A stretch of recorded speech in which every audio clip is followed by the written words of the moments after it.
අද අපි කතා කරමු ෆෝමැට් ෆැක්ටරි කියන්නේ මොකක්ද කියන එක ගැන. අපිට සාමාන්‍යයෙන් අපේ ගාව තියෙන වීඩියෝ ෆයිල්ස් එහෙම නැත්නම් ෆොටෝ එකක් නැත්නම් ඔඩියෝ එකක් අපි ගාව තියෙන ෆෝමැට් එකෙන් තවත් ෆෝමැට් එකකට කන්වර්ට් කරගන්න අවශ්‍යතාව ඇති වෙන්න ඉඩකඩ තියෙනවා.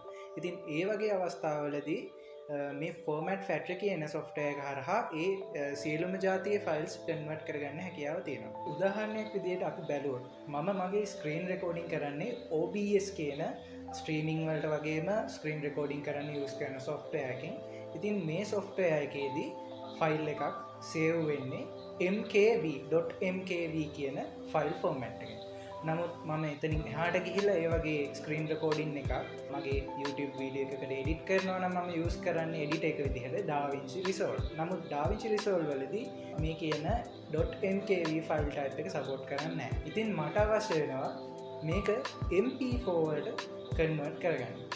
ඉතින් මේ අවස්ථාවේදී මම මේ ගැන හොයලා බලද්දි මට මේකට හොඳම විසඳුම විදිහට හම්බෙන්නේ Format Factory කියන software එක. ඉතින් මේ Format Factory කියන software එකකින් .mkv ෆයිල් එකක් .mp4 බවට මට කන්වර්ට් කරගන්න හැකියාව ලැබුණා.